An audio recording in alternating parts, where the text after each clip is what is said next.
Hi folks, Kevin here. Well, it's March 30th, 2018, and last week, or the beginning of this week, I can't remember what, I posted a video on the seedling update over here in the work area, and I've only planted a few more, started a few more seed trays since then, mostly wildflowers and all, and I'll take you around to our board to just give you an idea of what we've got planted so far. So here's our board. Thea takes care of starting all this information and all. She transfers it from all of the plants that I've been labeling each one of the seed trays and all. So the plants are doing pretty well, and I wanted to go over a couple of the other features that we implement in trying to prevent disease and promote the health and increase germination and decrease loss of those seedlings that have been germinated. So one thing is, let me just turn the camera on up here, and I've got these off for the benefit of filming. I have these air circulation fans, so I have one at each end of the hall. So go right down here. So this is one of the south hall, and there's one way down here at the end of the north hall. So right there. And then I have a very large fan as well. So one of the features is getting a circulation of the airflow going around this whole work area, going through the wall, because it's a non-studded area that I have the circulation going through.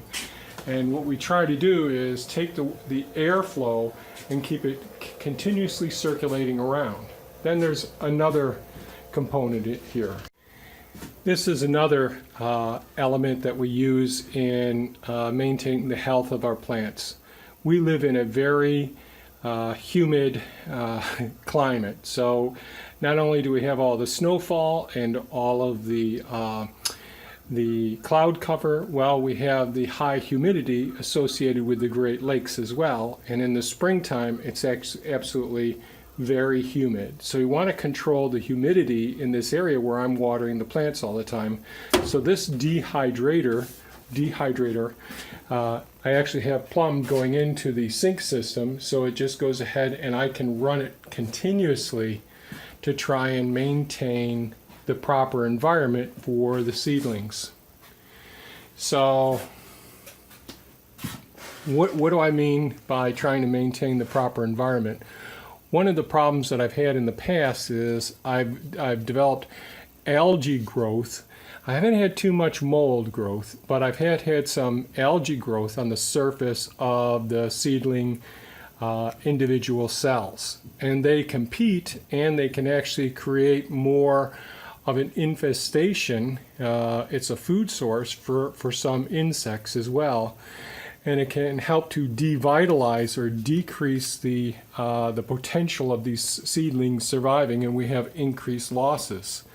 So one of the things that I try to do, although I want to keep the plants adequately watered, and I do water them, and I'll show you in a few minutes with a time lapse. I'm going to go through watering everything here.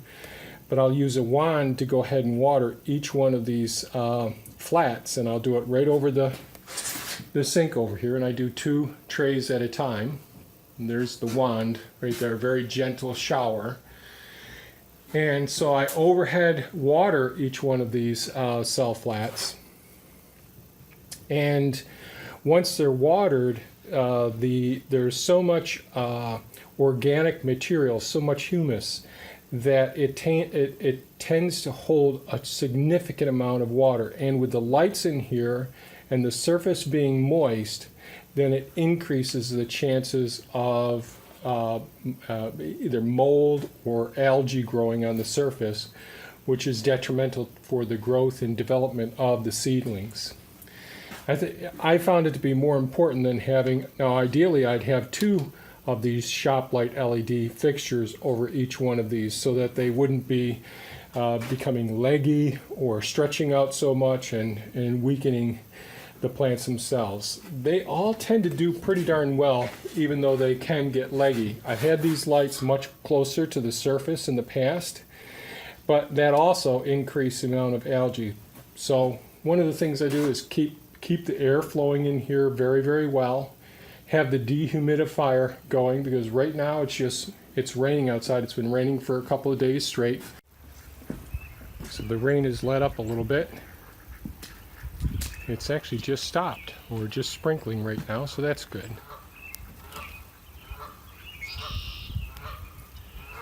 But you can see it's just all overcast clouds. It's been raining pretty steadily. The snow has really melted a lot. Just patchy spots out there right now.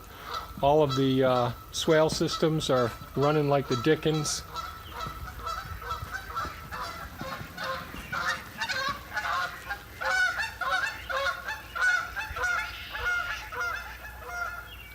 A little bit of activity out here, going back inside. That's the area where the future greenhouse is going up. Hopefully this summer I'll get that done. So by having the fans going and the dehumidifier going, and if for some reason I do a lot of spillage, I have a larger circulation fan that I can set up and move around on the floor to try and get that excess humidity under control. I'm going to try and capture some of the ladybugs in the house and bring them over here so that they can help to keep control. As we start opening up the doors, we're going to get some more pests in here, and that'll slow things down a bit. Well, I just got done getting all of the seed flats watered, and I moved the sweet potatoes down so that the slips can start growing at this point. So we're just going to do a quick census going through the system here and seeing just how well everything's going. Okay, these are 3 flats of the dill, mammoth dill, planted on March 24th. No eruptions yet. Same with the sage, nothing really developing there, all on the 24th. And today's, I think, the 29th. Lemon basil, I don't see anything with that. That was 24th as well. Sweet basil, nothing going on there. Nothing with the pickling salt and pepper cucumbers yet. That was the 25th.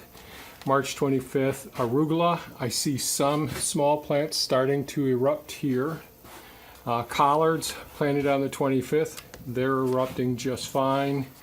And there's just a couple of little tiny ruby red Swiss chards. They were planted on the 25th as well. Down here, the winter squashes and watermelons. Nothing developing there yet. They were all planted on the 22nd. Same thing here with the zephyr squash and the Hubbard winter squash. Nothing erupting down there yet. Here we got cherry tomatoes on the 22nd, nothing yet. Watermelon, the 22nd, nothing yet. Some of the older tomatoes that we kept around and planted on the 22nd, nothing there. Red Russian kale, doing very well. The melons up there and Kakai pumpkin, nothing going on up there yet. Those were planted on the 22nd. Tomatoes, there are some, is this the cherry tomato ones that have erupted? Yes. So those cherry tomatoes have popped up. Nothing really going on with the peppers yet up there. They were planted on the 21st. The same with the cherry tomatoes up there. This, I think, is a Red Russian kale. I'm not positive. I just didn't get that one labeled. That was on the 24th. These were all planted on the 22nd, and I see just an inkling of a San Maranzo tomato here. None of the peppers popping up there yet. Down here we have some of the collards, 2 trays of collards erupting. They were planted on the 22nd. Here's some of the blue sweet potatoes I just wet down for the first time, and we'll see how they end up doing. And here we go with various peppers that were planted on the 21st. Lots of peppers planted on the 21st, same up here as well. Really nothing developing yet with those peppers. The leeks, they're doing very well. Pretty happy with those. A lot of them are flopped over because I just got done watering everything. Leeks are looking good. I'll go up to the top in a few minutes. More leeks. Red onions are emerging. There's somewhat growth developed so far. Down below here, these were planted on the 26th. These are some rosemary and some, what do we got? Some wildflowers as well. Red onions here, all along in here, they're starting to develop. And they were planted again on the 13th, I believe. And on the 25th, we planted down here, where's some zucchini, some cantaloupe down here. Nothing emerging down there yet. Just red onions doing well. Red onions doing pretty well. The leeks up there I know are doing pretty well. The celery, nothing yet up there yet. I don't believe that they've started to erupt at all yet. Nothing with the Orient Charm eggplant yet. We really love this variety. They were planted on the 19th, so it's 10 days ago now.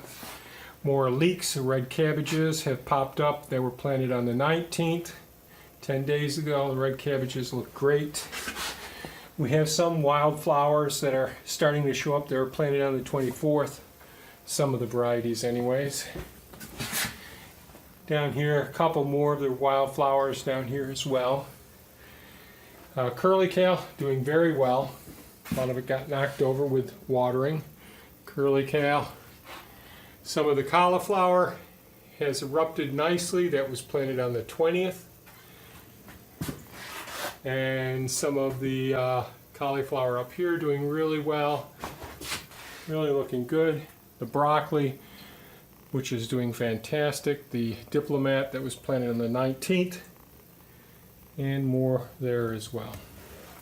Well, that's our update over here in the work area. I'm pretty happy with how well the plants are doing thus far. We'll just have to see how things go. The upper lights up there are a little bit too close to the seed flats. I can see the inkling or the beginning of some algae growth up there. When the lights are a little bit too close to the soil surface, that can stimulate some of the algae growth, so I'll have to work on that. So that's it for the update. If you think this was of value, please give us a thumbs up, ask questions, leave comments.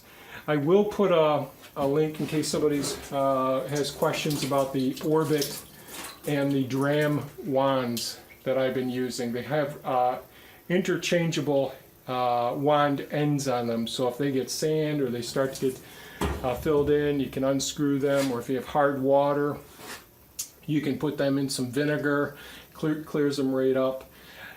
I like to take these wands because we do have hard water around here, and put them in some vinegar at time just to break down some of the minerals deposits that end up on them, and that seems to make them last a bit longer. You can't leave them in too long with some of the metals, but if you do it a couple times a season, I think it works out pretty well. So if you have any questions or comments, please leave them below. Otherwise, have a fantastic day, and if you haven't subscribed yet, please subscribe, and feel free to share this with your friends and people who might be interested in this sort of thing. Thanks so much, folks, and have a great day. Bye-bye now.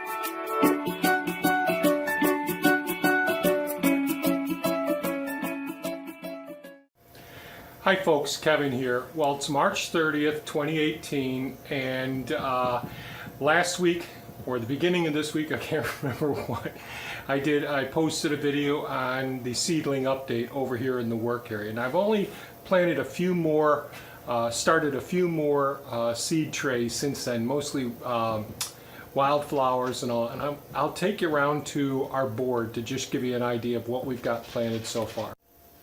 So here's our board. Thea takes care of starting all this information and all. She transfers it from all of the plants that I've been labeling, each one of the seed trays and all.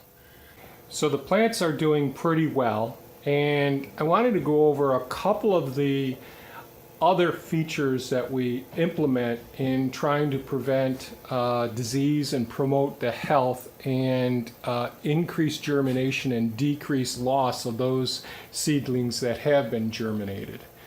So one thing is, let me just turn the camera on up here, and I've got these off for the benefit of filming. I have the